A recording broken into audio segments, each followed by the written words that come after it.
Hello नमस्कार to all nursing officers. आप सभी का स्वागत है नर्स प्रो गुरु चैनल में। आज की अपनी सेकंड क्लास जो विटल साइन की कल का हमने क्लास पढ़ी थी, जो हमारी थी कि विटल साइन के बारे में टेम्परेचर था कि इंट्रोडक्शन ऑफ टेम्परेचर पढ़ा डेफिनेशन में, और फिजियोलॉजी ऑफ टेम्परेचर को कंट्रोल कैसे किया जाता है वो हमने स्टडी कर लिया।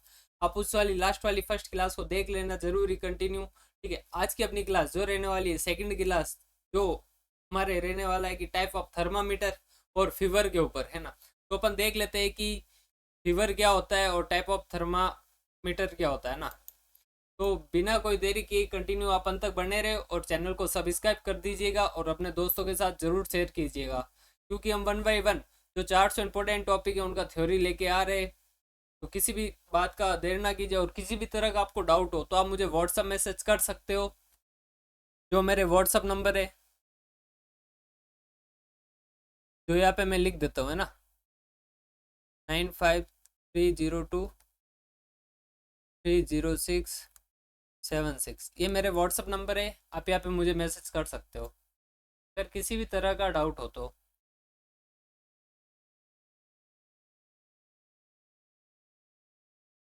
और क्लियर, आज अपन इसमें पढ़ने वाले हैं कि सबसे पहले अपने क्लिनिकल थर्मामीटर है ना, जिसे अपन मरकरी थर्मामीटर भी कहा जाता है ना। तो देख लेते हैं। सबसे पहले आज अपना रहने वाला है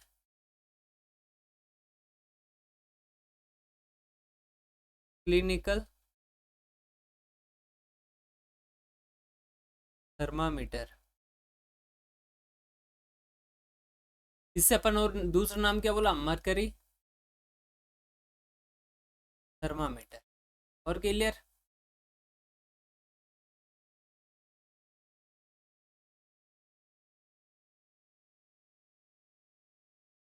इसके अंदर देख लेते हैं नर्सिंग ऑफिसर अपन कि ये मेजर कर जाता है बॉडी के टेम्परेचर को है ना, वो भी एक्सपेंशन ऑफ मरकरी के थ्रू। किसके थ्रू? Expansion of mercury. कि मरकरी का क्या होगा? Expansion.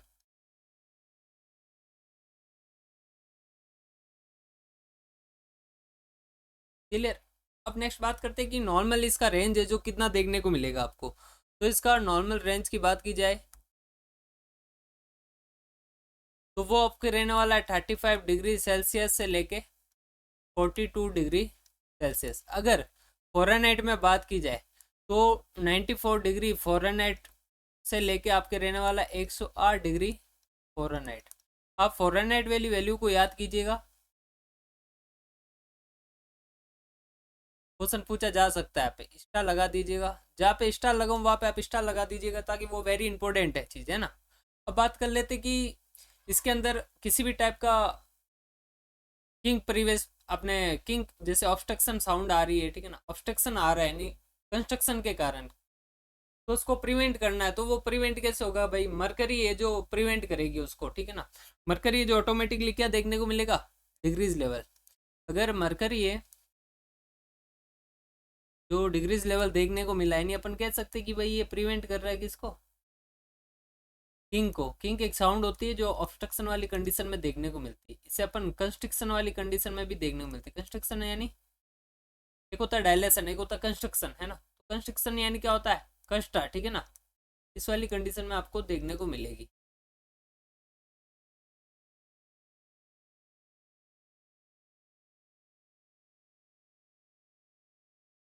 Clear.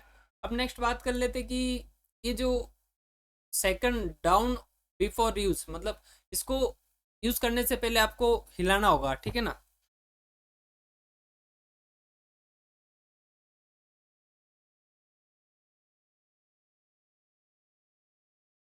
Second down before, तब यूज करने से पहले इसको आप क्या करना होगा? हिलाना होगा, ठीक है। अगर बात करेगी रीडिंग की, तो रीडिंग है जो 2 से 3 मिनट बाद देखने को मिलती है आपको। कब देखने को मिलती है?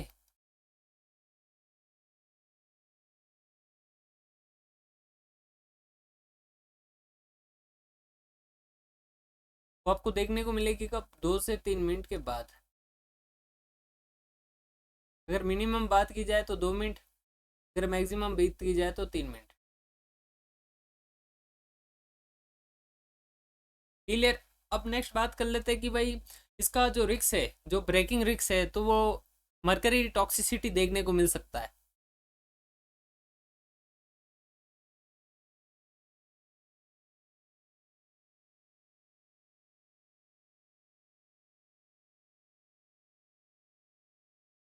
मरकरी टॉक्सिसिटी क्यों देखने को मिलेगा? क्योंकि ये ब्रेकिंग रिक्स,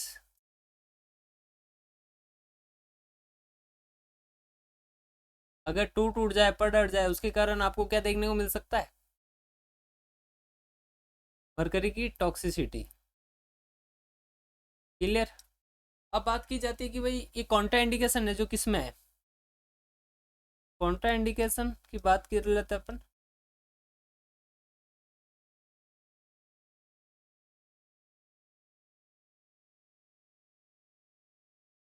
जो हमारे रहने वाला है अपने छोटे बच्चों में, जैसे चिल्ड्रन, और इसके साथ बात करें तो भाई अगर कोई आईसीयू पेशेंट है तो उसमें नहीं देना होगा। इन दोनों के अंदर आपको क्या करना होगा? Contra indication. अब बात कर लेते हैं कि भाई एक कंस्ट्रक्शन वाली कंडीशन है जो अपने किंग वाली देखने को मिली, तो उसमें आपको मरकरी ये जो थर्मामीटर ये ओनली यूज देखने को मिलेगा, ठीक है ना। अपन यहाँ पे लगा देते हैं कि पीएरएस, या फिर नोट्स लगा के लिख देना इसको। क्लियर। ये क्या होता है कि जो कंस्ट्रक्शन साउंड थी, या कंस्ट्रक्शन यानी किंग वाली ऑब्स्ट्रक्शन वाली देखने को मिली थी, ओनली फॉर देखने को मिलेगा किसके अंदर? मरकरी थर्मामीटर के अंदर।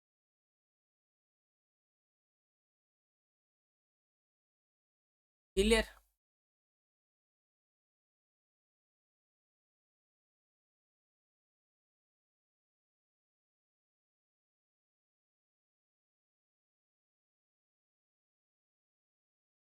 अब बात कर लेते हैं कि ये जो मरकरी थर्मामीटर है जो बैन क्यों है। देखो ये बैन इसलिए है क्योंकि न्यूरोटॉक्सिक देखने को मिलती है, और इसके साथ ही आपको इन्वायरमेंटल हजार्डियस वाली देखने को मिलती है। अगर रिस्क ऑफ इनहेलेशन है जो मरकरी का हो जाए तो ये क्यों होगा? क्योंकि देख लेते कि भाई ये ब्रोकन हो गया, मतलब अगर ब्रेकिंग रिस्क से टूट फूट गया तो उसके कारण आपको जो इनहेलेशन होगा जो मरकरी का रिस्क हो जाए। अगर बात करें कि WHO वर्ल्ड हेल्थ ऑर्गेनाइजेशन ने इसको रिकमेंडेड किया है कि face out mercury device. WHO ने इसके बारे में क्या कहा है?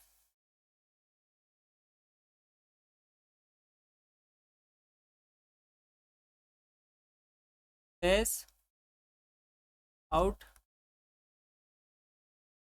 Mercury device. क्योंकि देख लेते कि ये जो बैन है, क्यों बैन है कि कुछ कंट्रियों के अंदर बैन है, तो WHO है जो 100+ कंट्रियों को कंट्रोल करता है, हेल्थ रिकॉग्नाइजेशन, ठीक है। तो ये अपन ने बात की जाए तो ये मीना मीठा है,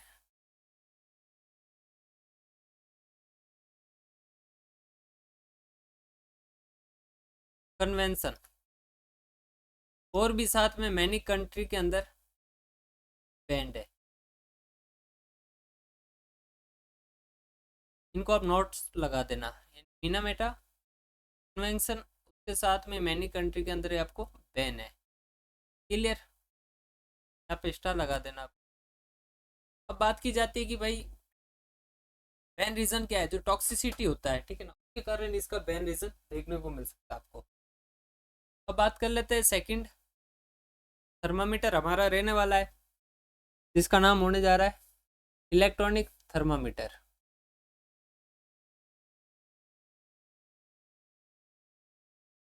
क्या नाम है उसका?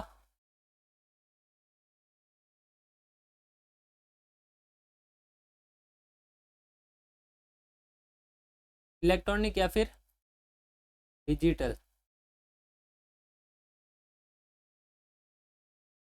थर्मामीटर।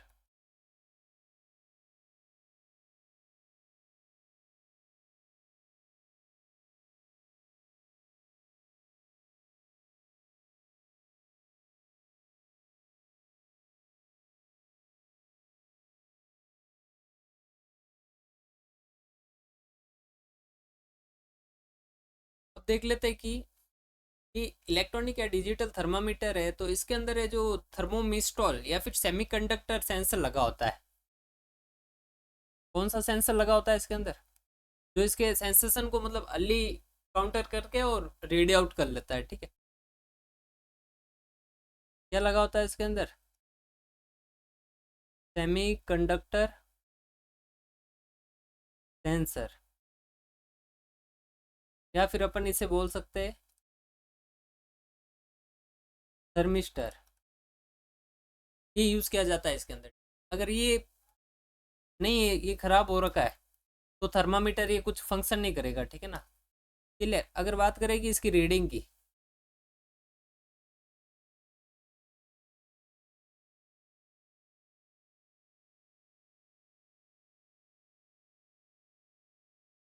रीडिंग देख लेते हैं अपन कितना होगा इसका। तो इसका देखने को मिलेगा आपको 10 से 60 सेकेंड। ये इसका रीडिंग होता है, रेपिडली प्रोवाइड करता है रीडिंग, और इसके अंदर किसी भी टाइप का मरकरी यूज नहीं किया जाएगा। यानी अपन कह सकते हैं कि भाई ये सेफ है, ठीक है, सेफ और क्लियर। इसके साथ में ये अपन बात करें कि ये हाई एक्यूरेसी और इसके साथ रिप्रोडक्टिबिलिटी है, यानी हाई एक्यूरेसी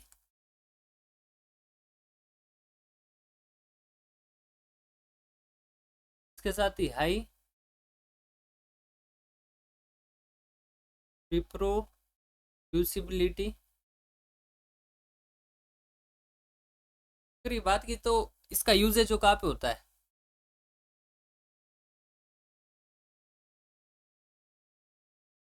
तो ये प्रीफर्ड की जाती है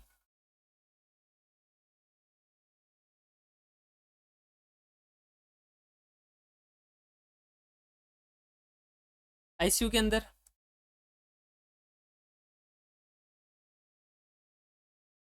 इमरजेंसी के अंदर, और इसके साथ ही पीडियाट्रिक पेशेंट के अंदर।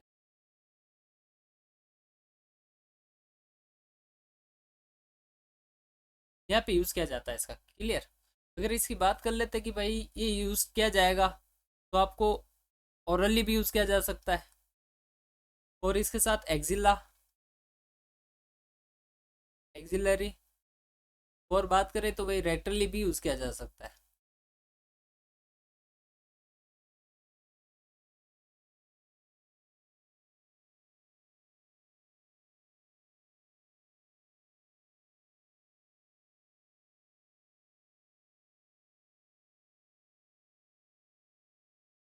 क्लियर, ये समझ में आ गया।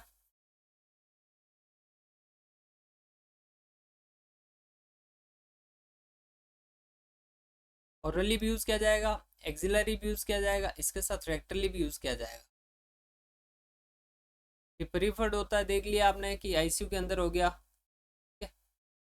अब बात कर लेते कि भाई ये जो डिजिटल थर्मामीटर है, जो ये बेस्ट रूटीन क्लिनिकल चॉइस है, तो अपन नेक्स्ट लाइन में लिख देते हैं कि ये डिजिटल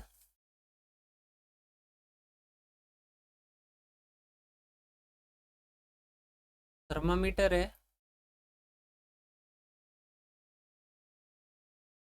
जो क्या रहने वाला है अपना बेस्ट रूटीन क्लिनिकल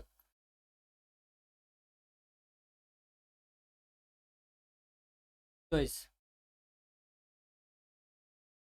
यहाँ से एमसीक्यू ऐसे बन सकता है डायरेक्टली, तो आप यहाँ पे स्टार लगा देना।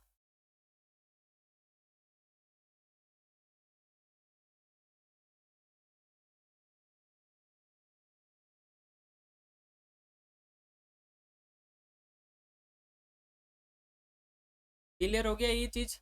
अब बात कर लेते कि भाई नेक्स्ट थर्मामीटर हमारा रहने वाला है, थर्ड नंबर थर्मामीटर की बात कर रहे हैं अपन। तो वो रहेगा अपना कि इन्फ्रेक्टेड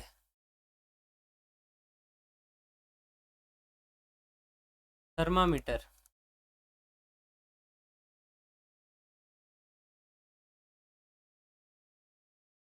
इसके बारे में अपन स्टडी कर लेते हैं ये क्या होता है। आप इनका इमेज है जो मेरे व्हाट्सअप ग्रुप पे जुड़ जाएगा, उसके ऊपर आपको इमेज दे दिया गया है इन सभी का, ठीक है। तो देख लेते हैं कि भाई इंफ्रारेड थर्मोमीटर होता है जो ये मेजरमेंट किया जाता है इंफ्रारेड रेडिएशन के थ्रू। इसके थ्रू इंफ्रारेड रेडिएशन के थ्रू।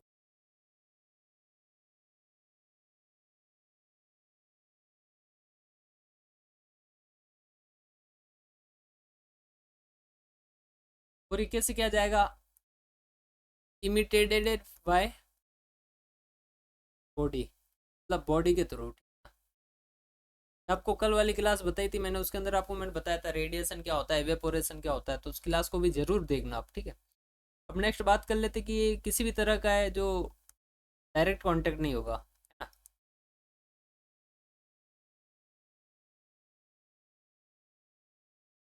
इसे इनडायरेक्ट कांटेक्ट करके भी अपन मेजरमेंट कर सकते हैं। और बात कर रहे थे कि ये फास्ट स्टेट टेम्परेचर मेजरमेंट करता है, क्लियर। अब नेक्स्ट बात करें नर्सिंग ऑफिसर कि ये आइडियल होता है फॉर मास स्क्रीनिंग के लिए, किसके लिए, मास स्क्रीनिंग के लिए, क्लियर। और बात करें कि जैसे कि का आप यूज़ होगा तो अपन एयरपोर्ट लिख देते हैं, एयरपोर्ट पैसेंजर में यूज़ किया जाएगा, ठीक है, या फिर ओपीडी के अंदर।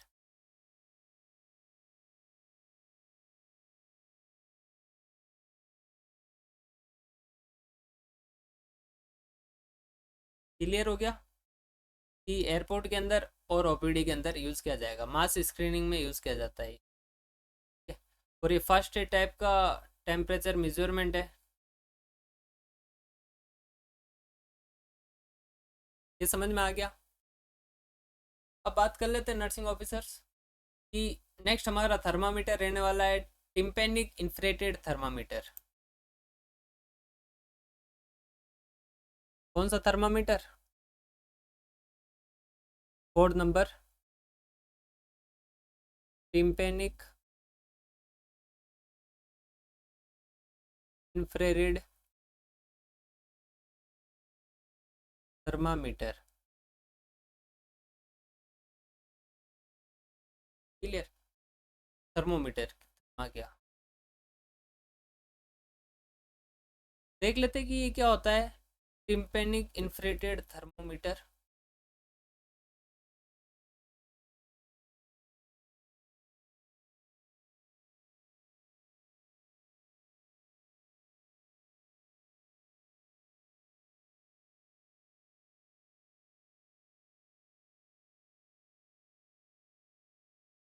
ये देख लेते हैं अपन, जो मेजरमेंट किया जाएगा, जो टेम्परेचर है जो टिम्पेनिक मेम्ब्रेन से किया जाएगा, ठीक है ना। आपको टिम्पेनिक से याद रखना होगा, टिम्पेनिक मेम्ब्रेन ये कहाँ प्रेजेंट होती है आपके ईयर में, क्लियर। अगर बात करें कि ये रिफ्लेक्ट करती है किसको, हाइपोथैलेमिक,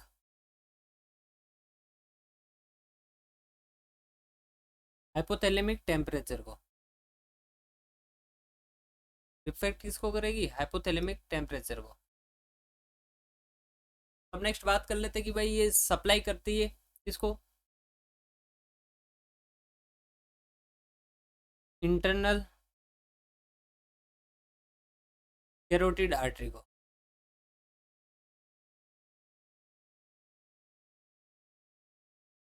ये जो टिम्पेनिक मेम्ब्रेन है एयर के अंदर, और इसके साथ ही टिम्पेनिक इंफ्रारेड थर्मामीटर हमने यूज़ किया है यहाँ पे एयर के अंदर, तो ये रिफ्लेक्ट करेगी हाइपोथैलेमिक टेम्परेचर को, और वो हाइपोथैलेमिक टेम्परेचर है जो सप्लाई करता है किसको, इंटरनल कैरोटिड आर्टरी को। ये समझ में आ गया। अगर बात करेंगे इसकी एक्यूरेसी की, तो एक्यूरेसी इसकी रिड्यूस होती है, मतलब कम होती है।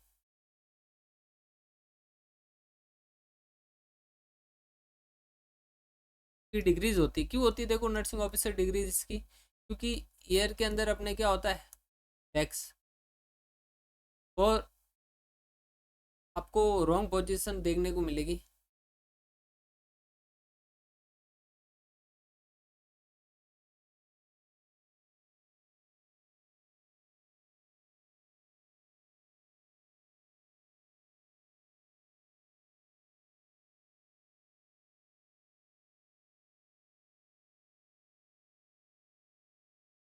रॉन्ग पोजीशन ऑफ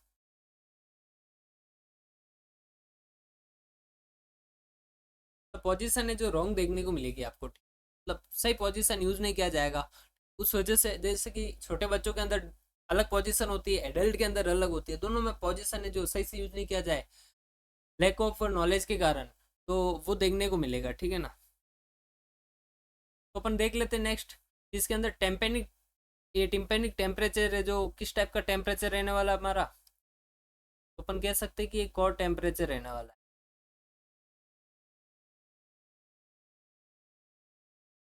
किस टाइप का टेम्परेचर होगा, ये कोर टेम्परेचर होगा। ये समझ में आ गया आप सभी को, ये कोर टेम्परेचर होगा। और इसके साथ बात करें कि एयर के अंदर मेजरमेंट की जाएगी, ये रिफ्लेक्ट करता है इंटरनल कैरोटिड आर्टरी को सप्लाई करता है। और ये एक्यूरेसी है जो डिग्रीज होगी इसकी, क्यों डिग्रीज होगी, क्योंकि देख लेते कि इसका एयर वैक्स प्रेजेंट है या फिर पोजीशन ऑफ रॉन्ग पोजीशन देखने को मिली, उसके कारण आपको किया जाएगा, ठीक। अगर नेक्स्ट बात कर लेते अपन टेम्पोरल आर्टरी थर्मोमीटर, जो हमारा 5th नंबर रहने वाला है।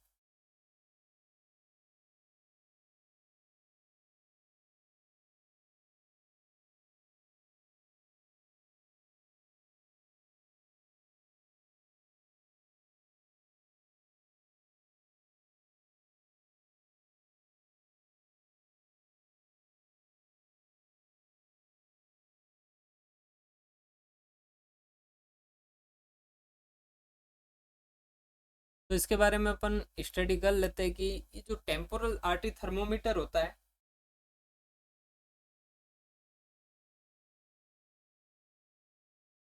देख लेते हैं कि टेम्पोरल आर्टरी थर्मोमीटर होता है, तो ये मेजर करेगा कहाँ से, हीट को टेम्पोरल आर्टरी से, ठीक है। जो इंफ्रेटेड स्कैन किया जाएगा, ये लाइन क्लियर हो गई आपको, ये तो इस पॉइंट से भी मालूम चल रहा है आपको, तो अपन कह सकते हैं कि भाई किस टाइप का है, तो ये होगा हमारे non invasive. Non invasive type का होगा, इसके साथ भी कह सकते हैं अपन ये कंफर्टेबल होगा।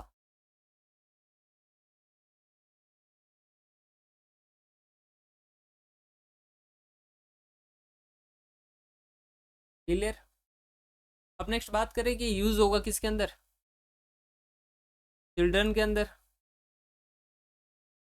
इसके साथ ही अगर कोई आईसीयू के अंदर है तो उसमें यूज किया जा सकता है।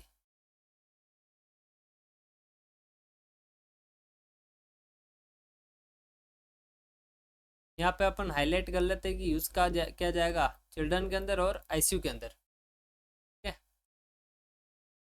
नेक्स्ट बात कर लेते हैं कि ये जो एक्यूरेसी है जो इफेक्ट करेगी किसको, कि शूटिंग आ रही है या फिर टेम्परेचर है जो एम्बिएट हो रहा है, यानी उसकी एक्यूरेसी को ये मेंटेन करेगी, या फिर इसका एक्यूरेसी है जो वो इफेक्ट करके रखती है। यानी अपन लाइन बना सकते हैं यहाँ पे, इसकी जो एक्यूरेसी है,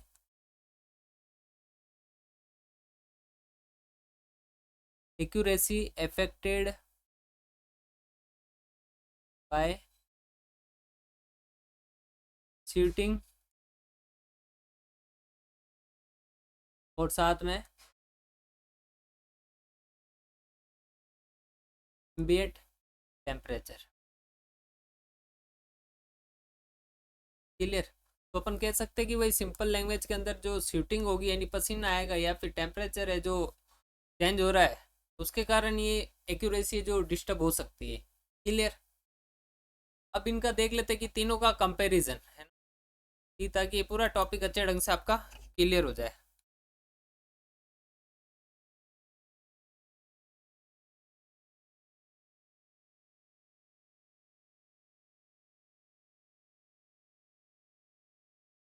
तो सबसे पहले देख लेते हैं इसका कंपैरिजन, है ना। तो कंपैरिजन के अंदर अपन देखेंगे किस किस का, स्टार लगा देते हैं यहाँ पे, तीनों तरह के थर्मामीटर, या पैडिंग डाल देते हैं थर्मोमीटर। क्लियर।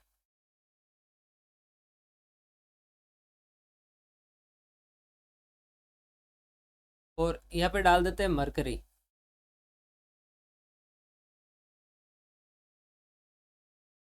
यहाँ पे डाल देते हैं स्पीड।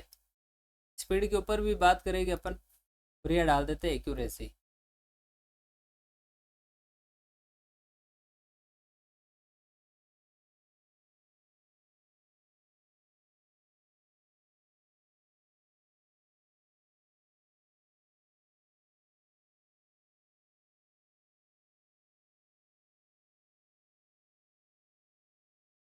क्लियर हो गया। अब देख लेते कि भाई मरकरी के बारे में बात करेंगे, स्पीड के बारे में बात करेंगे, और इसके साथ ही एक्यूरेसी के बारे में बात करेंगे अपन।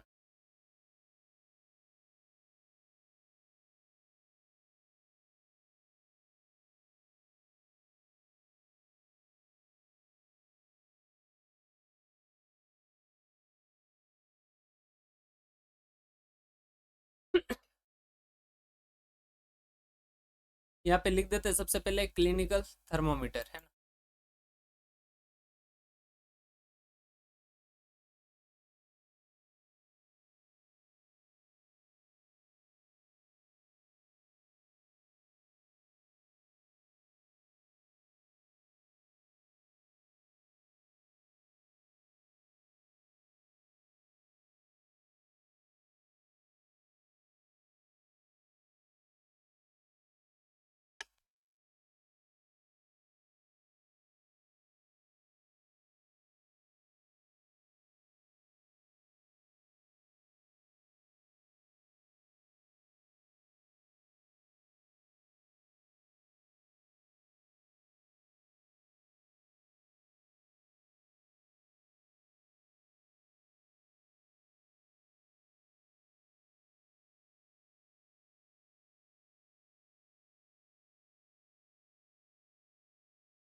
तो हेलो, वॉइस आ रहा है?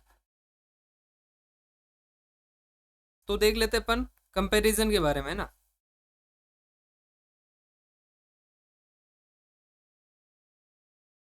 तो सबसे पहले अपन देख लेते हैं कि भाई क्लिनिकल थर्मोमीटर, कौन सा थर्मामीटर? Clinical thermometer.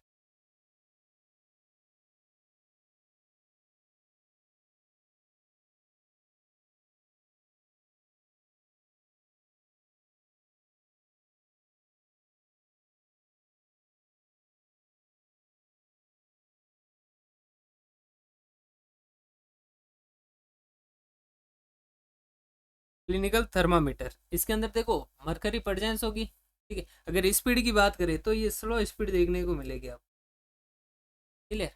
अगर एक्यूरेसी की बात करें तो ये मॉडरेट टाइप का इसके अंदर एक्यूरेसी देखने को मिलेगी।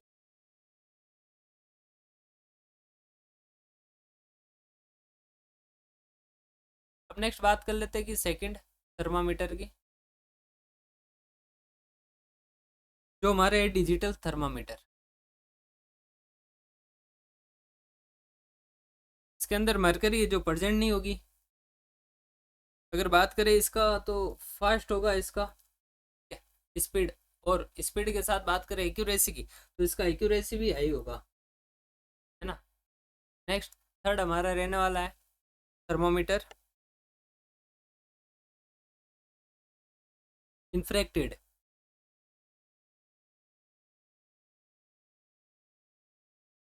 इसके अंदर भी किसी भी टाइप का मरकरी नहीं होगा, और स्पीड की बात कर ले तो वेरी फास्ट देखने को मिले। इसके साथ एक्यूरेसी की बात करें तो हाई देखने को मिलेगी। क्लियर हो गया। अब देख लेते हैं नर्सिंग ऑफिसर्स, इससे रिलेटेड अपने एमसीक्यू है, जो नॉट सेट के अंदर क्या क्या एमसीक्यू बन सकते हैं ना। तो नॉट सेट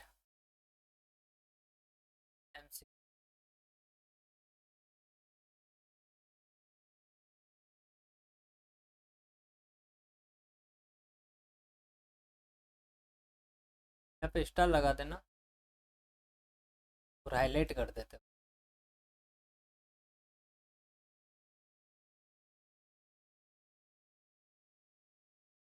कि हमारे क्या क्या एमसीक्यू बन सकते हैं, तो अपन सबसे पहले बात करते हैं कि क्लिनिकल थर्मामीटर की रेंज।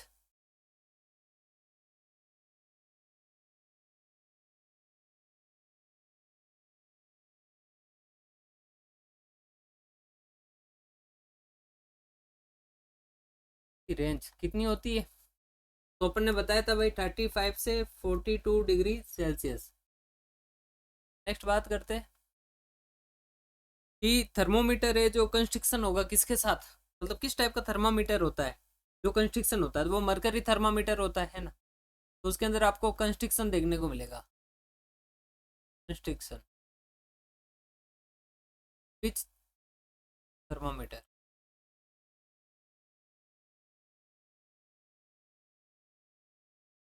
तो होगा मरकरी के कारण।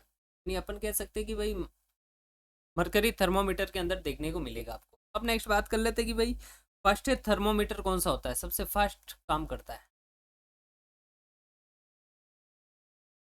फास्टेस्ट रहने वाला है अपना जो इंफ्रारेड थर्मामीटर होता है वो। नेक्स्ट नोट सेट एमसीक्यू जो हमारे बन सकता है, इज सेफेस्ट फॉर चिल्ड्रन।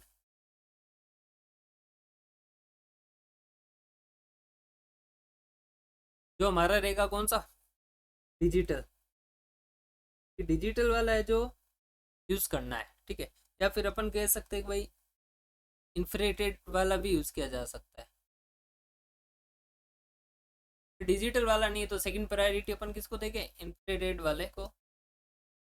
ये क्लियर हो गया। अब बात की जाए कि नेक्स्ट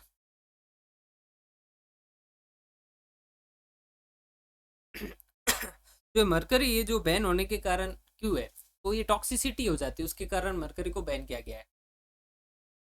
ये समझ आ गया। और कोर टेम्परेचर की बात करें तो टिम्पेनिंग मेम्ब्रेन रहने वाला अपना कोर टेम्परेचर, और ग्लोबली के अंदर इसको बैन किया गया है, ठीक है। अब नेक्स्ट हेडिंग लगा देते अपन।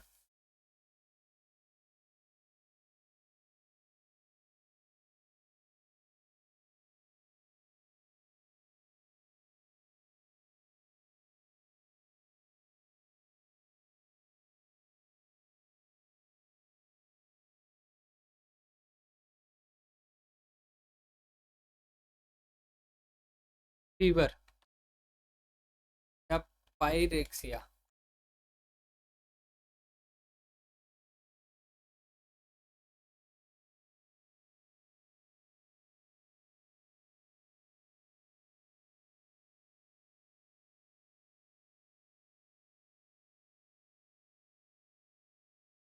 फीवर या पायरेक्सिया, तो इसके बारे में देख लेते हैं अपन कि सबसे पहले इसका डेफिनेशन।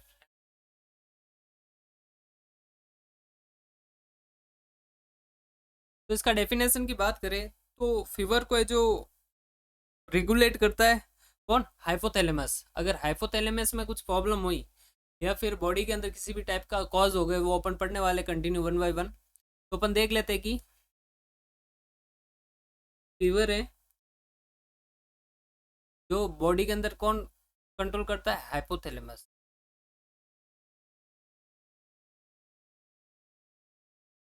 क्लियर। अगर बात कर लेते हैं कि टेम्परेचर है बॉडी का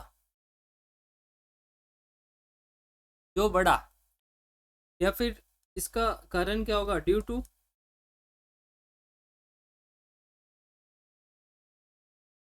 resetting of hypothalamic point, hypothalamic point.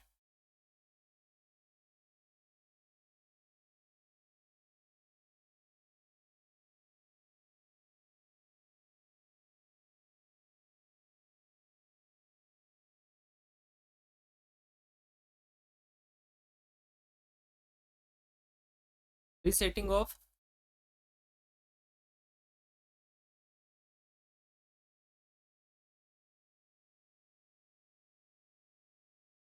Hypothalamic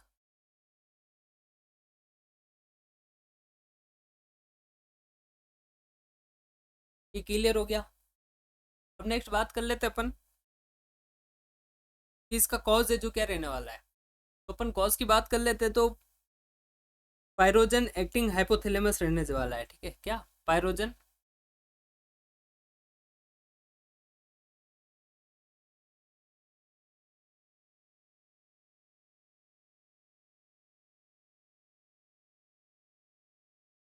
pyrogen acting hypothalamus.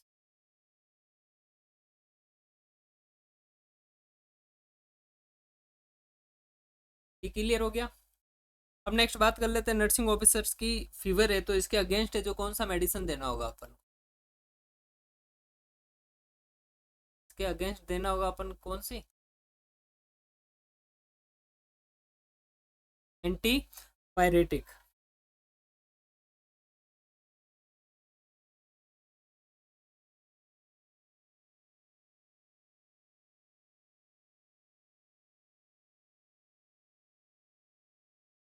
देखो कंट्रोल कौन करता है इसको?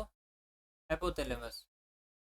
अब नेक्स्ट बात करें कि भाई एंटी पायरेटिक मेडिसिन दी जाती है, ये इंपॉर्टेंट है इसके अंदर। और काउस की बात कर ली जाए तो पायजन एक्टिंग हाइपोथैलेमस है जो इसका कॉज रहने वाला। क्लियर हो गया। अगर नेक्स्ट बात की जाए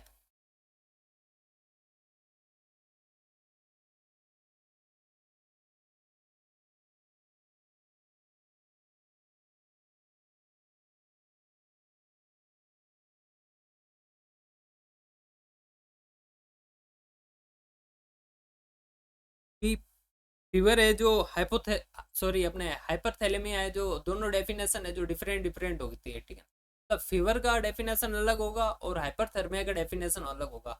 अपन जो नेक्स्ट कल वाली क्लास पढ़ेगी उसके अंदर अपन पढ़ेंगे हाइपरथर्मिया क्या होता है और हाइपोथर्मिया क्या होता है। क्लियर? आज देख लेते हैं इसके बारे में कि फीवर क्या होता है, जो डेफिनेशन अपन ने पढ़ ली है। ठीक है, अपन यहाँ पे लिख सकते हैं कि फीवर और हाइपरथर्मिया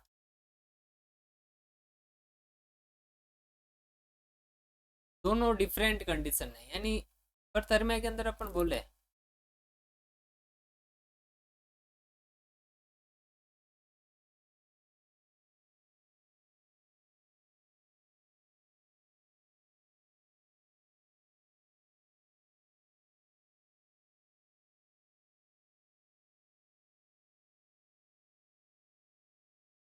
हाइपरथर्मिया के अंदर अपन बोले कि इसके अंदर जो सेट पॉइंट है जो फेज देखने को मिलेगा फीवर के अंदर। ठीक, set point increase rise only.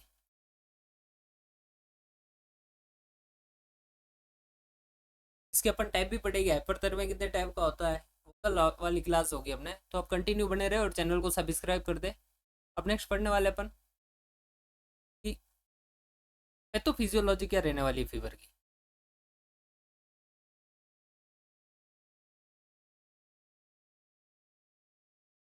तो एस आई ओ तो फिजियोलॉजी फिजियोलॉजी ऑफ फीवर।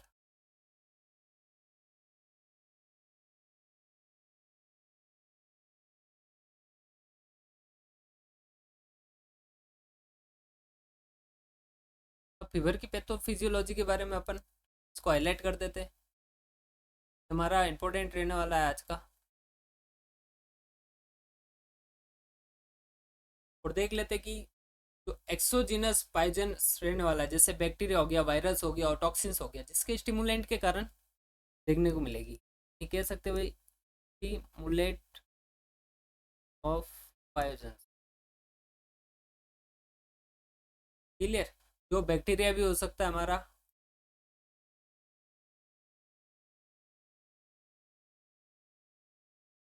कह सकते हैं बैक्टीरिया, वायरस या टॉक्सिन्स। ठीक, ये तीनों देखने को मिल सकता है। तो बात करें कि भाई एंडोजिनस पायरोजन्स कौन से होते हैं, तो I L first, I L six और टी एन एफ एल्फा ये रहने वाले अपने।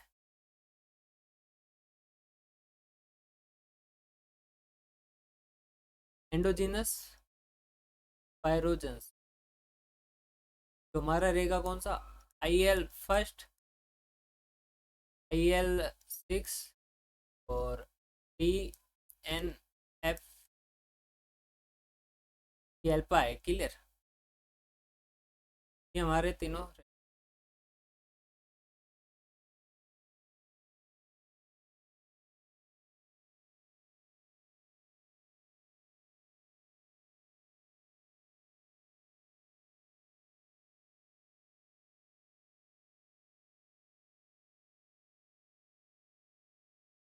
नेक्स्ट अपन देख लेते हैं कि प्रोस्टाग्लैंडिन E2 होता है, जिससे सिंथेसिस होता है कहाँ पे, हाइपोथैलेमस के अंदर है, तो उसके कारण भी इसका देखने को मिल सकता है कि प्रोस्टाग्लैंडिन, प्रोस्टाग्लैंडिन E2 का इसके अंदर होगा ये सिंथेसिस। अपन बात करें किसके अंदर होगा, तो हाइपोथैलेमस।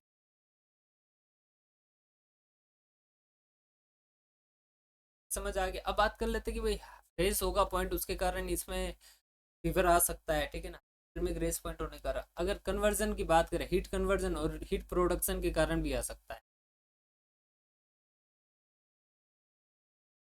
हीट कन्वर्जन के साथ प्रोड्यूस, इसके कारण आपको देखने को मिलेगा। अब और नेक्स्ट बात कर सकते हैं कि भाई फीवर, फीवर का भी इसका पैथोफिजियोलॉजी रहने वाला है। अगर बात करें कि भाई एंटीपायरेटिक टैबलेट्स है या फिर ड्रग्स है,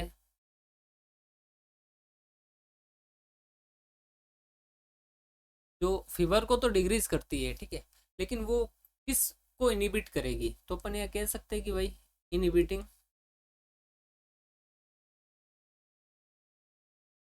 प्रोस्टाग्लैंडिन यानी PGE सिंथेसिस।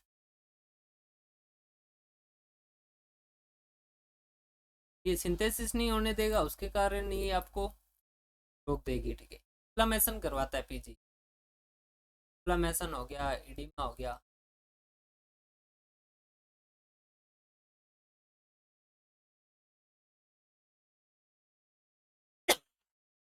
नेक्स्ट ये समझ में आ गया। अब बात कर लेते हैं कि कॉज ऑफ फीवर है जो क्या रहने वाला है। इसके अंदर आपको ध्यान देना होगा यहाँ पे,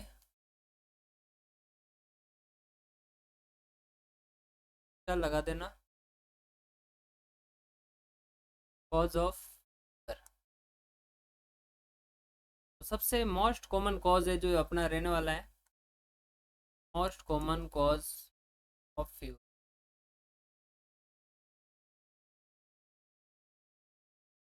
जो हमारा रहेगा क्या, इन्फेक्शन,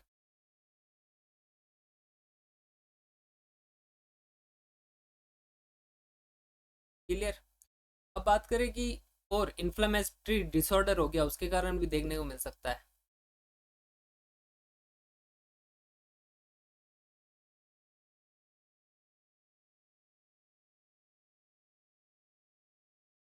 जैसे कौन सा हो गया, र्यूमेटॉइड आर्थराइटिस।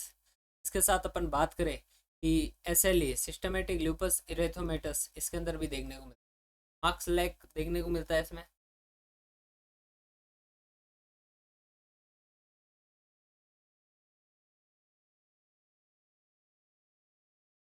फेसिल मार्क्स लैक देखने को मिलता है इसमें, ठीक है। अब बात कर लेते हैं नेक्स्ट,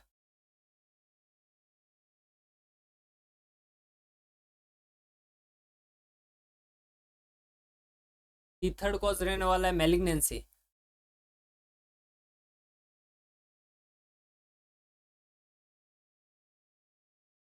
जैसे ल्यूकेमिया हो गया, ल्यूकेमिया भी एक इन्फेक्शन ही होता है, और WBC का बढ़ जाता है ल्यूकेमिया में। और लिम्फोमा हो गया, इसमें भी आपको देखने को मिलता है ल्यूकेमिया और ये मैलिग्नेंसी हो गया, या फिर ड्रग इंड्यूस फीवर।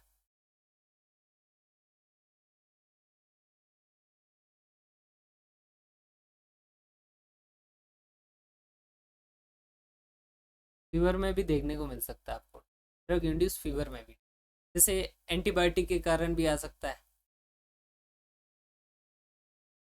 ये आप इम्पोर्टेंट क्वेश्चन बनेगा नर्सिंग ऑफिसर आप, या फिर एंटी कन्वर्जेंट,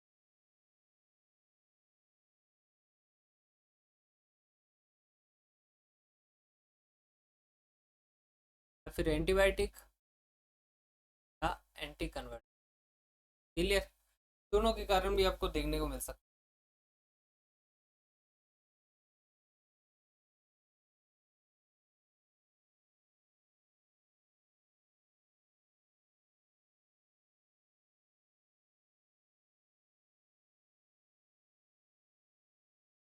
आ गया। और फीवर अगर किसी अननोन कॉज है या अननोन ओरिजिन है, तो अपन के माइंड में एक ही चीज सोचना है कि भाई इन्फेक्शन के कारण ही आया होगा। फर्स्ट थिंग वही आनी चाहिए माइंड के अंदर कि इन्फेक्शन ही है। अब बात कर लेते हैं कि फेस ऑफ फीवर। तो फीवर के 3 फेज होते हैं, मैं आपको बता देता हूँ वर्बली।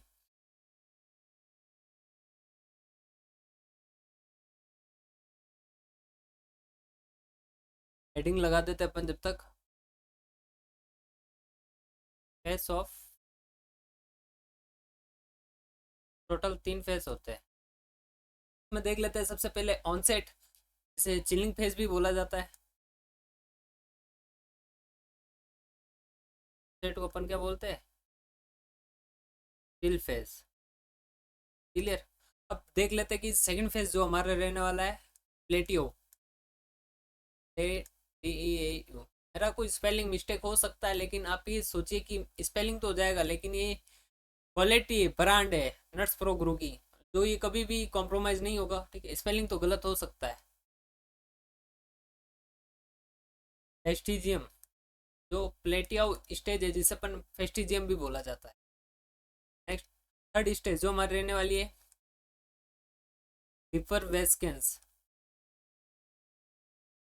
थोड़ा रेटिंग सुधार दूंगा, और अगर कुछ भी प्रॉब्लम हो, आप डाउट हो किसी भी तरह का, तो आप मुझे व्हाट्सअप मैसेज कर सकते हो। जब हमारी टीम फ्री होगी तो आपको रिप्लाई जरूर मिलेगा, ठीक है ना। तो ये 3 फेज होती है, ठीक है। तो देख लेते हैं कि ऑनसेट या फिर चिलिंग फेज के अंदर क्या देखने को मिलता है। तो अपन यहाँ देख लेते हैं कि स्किन है जो कोल्ड देखने को मिलेगी, इसके साथ बात करेगी भाई शिवरिंग देखने को मिलेगी। शिवरिंग है नहीं, कप कपी, ठीक है। अगर बात करें कि वैसो कंस्ट्रक्शन होगा इसमें,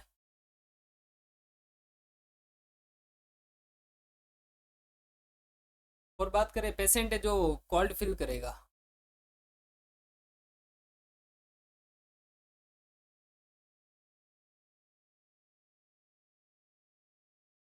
क्लियर, ये हो गया चिलिंग फेज की बात की अपने। अब बात कर लेते हैं सेकंड,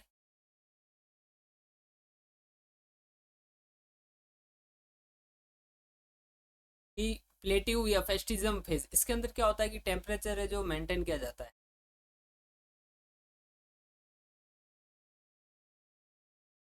और बात करें कि इसमें जो पेशेंट है जो वार्म,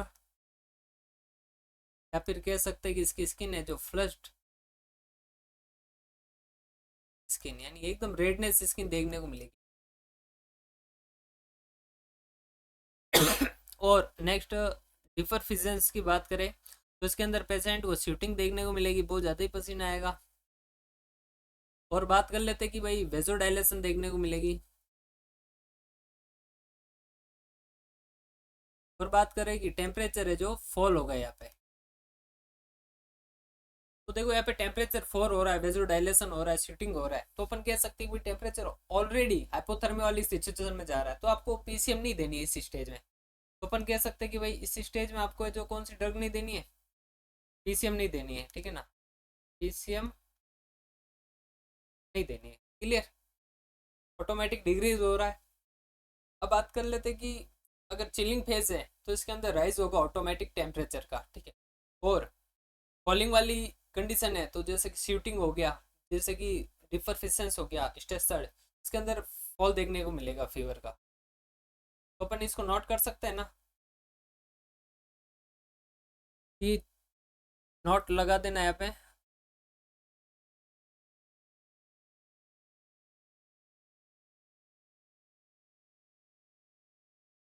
अगर कोई पेशेंट चिल्स है, यानी अपन कह सकते हैं इसको कि का टेम्परेचर है जो बढ़ा हुआ है, ठीक।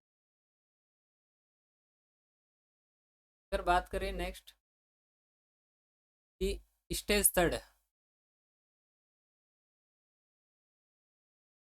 जिसके अंदर पेशेंट को स्वेटिंग देखने को मिलेगी, पेशेंट का टेम्परेचर है जो डिक्रीज देखने को।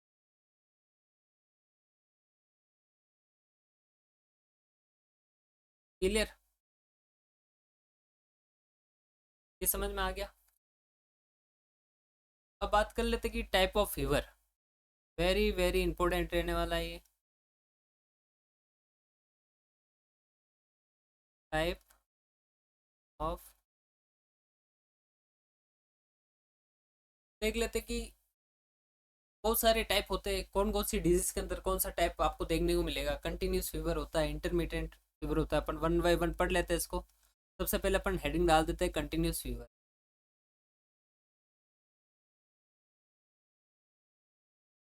कंटिन्यूस, इसके अंदर क्या होगा कि टेम्परेचर है जो रिमेन रहा जाएगा हाई वेरिएशन में, जैसे कि 1 डिग्री सेल्सियस से कम रहा जाएगा। यानी अपन कह सकते हैं कि इसमें टेम्परेचर है जो रिमेन हाई विथ, ये विथ का निशान है, ठीक है। वेरिएशन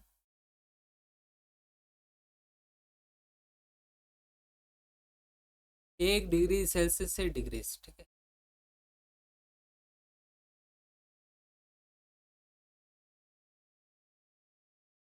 क्लियर, ये कंटिन्यूस फीवर का हमने पढ़ा। अब नेक्स्ट बात कर लेते अपन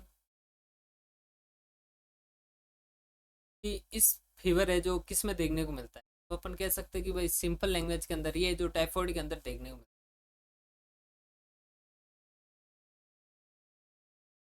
टाइफाइड डिजीज के अंदर देखने को मिलता है ये वाला। क्लियर,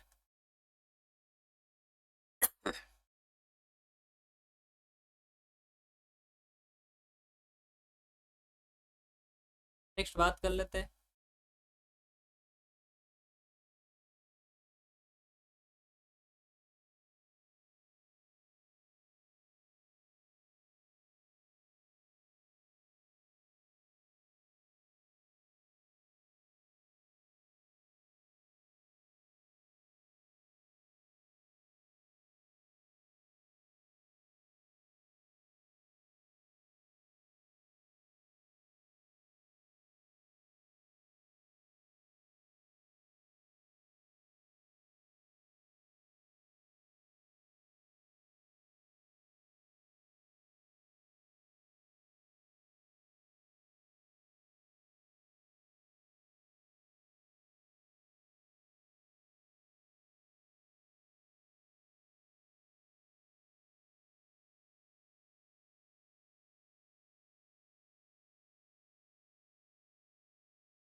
बात कर लेते हैं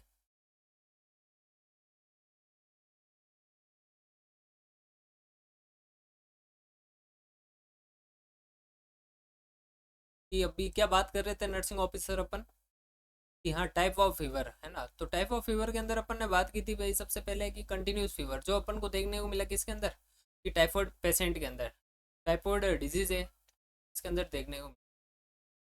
अब बात कर लेते हैं अपन कंटिन्यू कि सेकंड हमारा जो टाइप ऑफ रहने वाला है वो रहने वाला है हमारा इंटरमिटेंट। इंटरमिटेंट फीवर, ये क्या होता है नर्सिंग ऑफिस, कि जैसे कि इसमें टेम्परेचर है जो बढ़ेगा और घटेगा नॉर्मल डेली, ठीक है ना। अपन यहाँ पे कह सकते हैं कि नॉर्मली डेली पेशेंट का जो टेम्परेचर है जो इंक्रीज होगा और डिक्रीज होगा।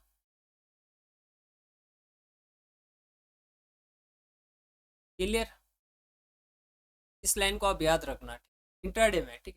और ये बात की जाए कि किसके अंदर देखने को मिलता है, तो अपन कह सकते हैं कि मलेरिया, मलेरिया पेशेंट के अंदर ये आपको देखने को मिलेगा। नेक्स्ट बात कर लेते हैं कि अपन मलेरिया पेशेंट है, इसके अंदर फीवर के साथ एक रिगोर स्टेज होती है, वो भी देखने को मिलती है malaria patient.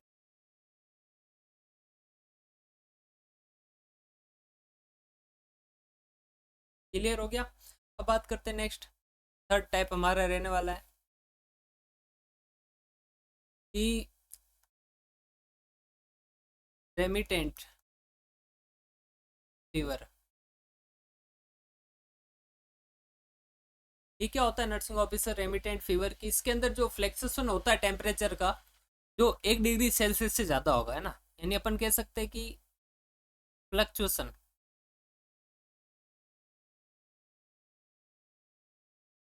Fluctuation of temperature जो 1 डिग्री सेल्सियस से ज़्यादा देखने, बट नॉर्मल नेवर, यानी नॉर्मल नहीं होगा ये टाइम। क्लियर। अब बात की जाए कि भाई ये किसके अंदर देखने को मिलता है, तो अपन ये कह सकते हैं कि एंडोकार्डाइटिस,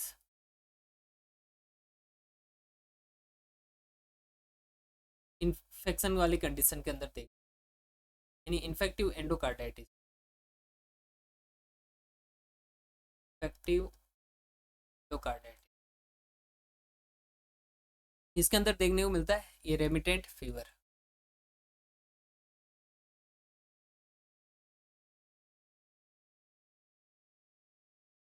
अब बात की जाए नेक्स्ट टाइप की, जो हमारे रहने वाला है कि रिलैप्सिंग फीवर।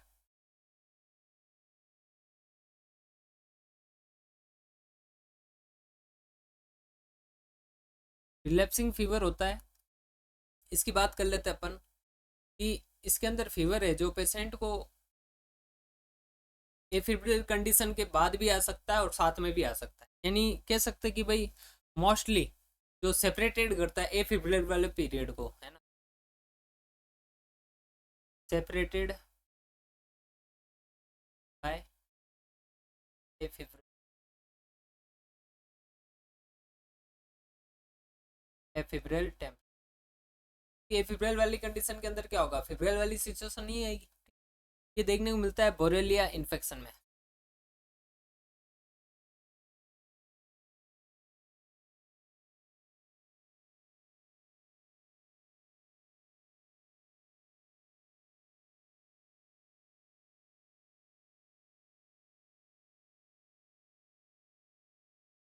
यहाँ पे देखने को मिलता है। क्लियर। अब बात की जाती है कि नेक्स्ट हमारा जो टाइप रहने वाला है स्टेप लेडर फीवर।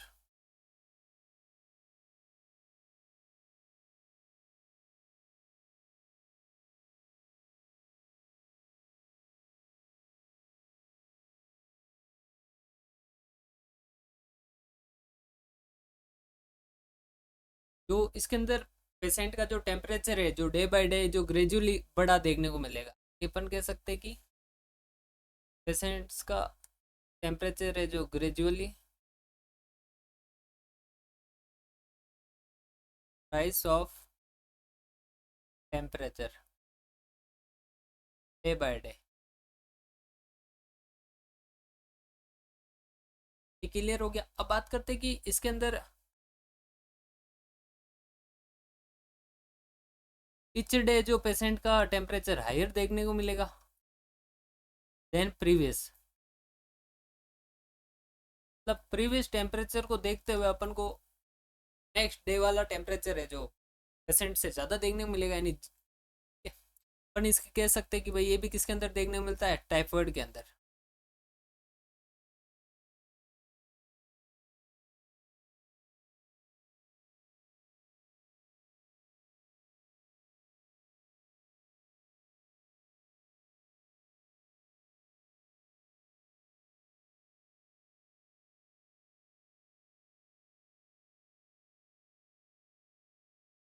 क्लियर हो गया? ये समझ में आ गया होगा सभी को। इसका अपन ने बात की।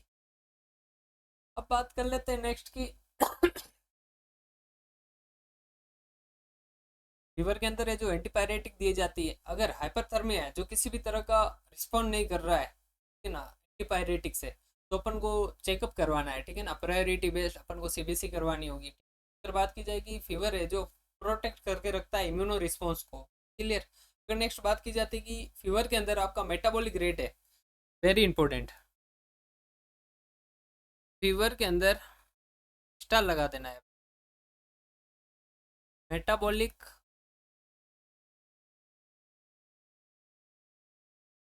रेट होगी जो आपको 10 से 12% पर डिग्री सेल्सियस बड़ी देखने को। क्लियर?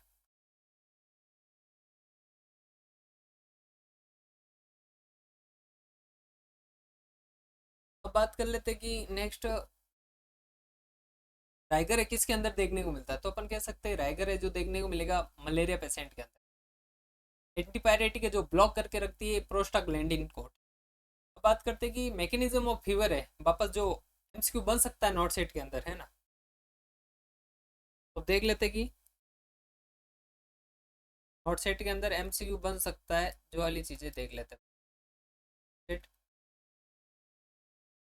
बन सकता है, पॉसिबिलिटी है।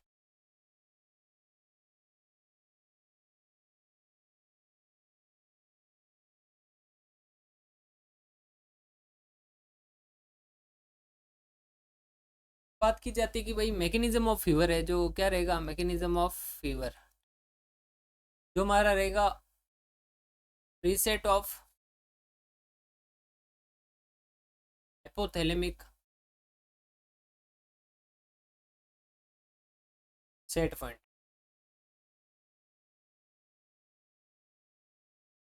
अब नेक्स्ट एमसीक्यू आप बन सकता है कि जो साइटोकाइनेज है जिसके कारण फीवर आएगा, जो कौन कौन सी होती है, साइटोकाइनेज के अंदर देखने को मिलता है आपको IL फर्स्ट, IL-6 और TNF अल्फा,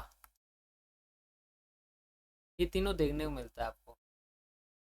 ये कह सकते हैं अपन कि भाई साइटोकाइनेज कॉज फीवर।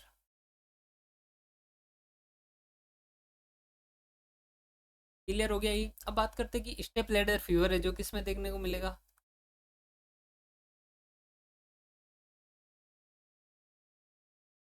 वो देखने को मिलेगा आपको किसमें, टाइफॉइड के अंदर।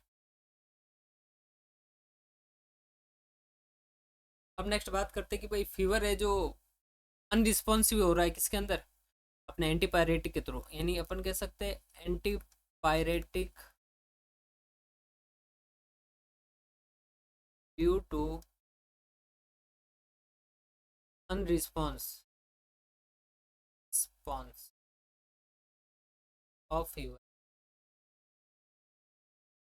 फीवर का अनरिस्पॉन्स हो रहा है तो ये कौन सी सिचुएशन होगी, तो ये होगी हाइपर थर्मिया। इनके बारे में अपन कल पढ़ेंगे कि हाइपर थर्मिया क्या होता है, कुछ कल के लिए भी छोड़ देना चाहिए ना।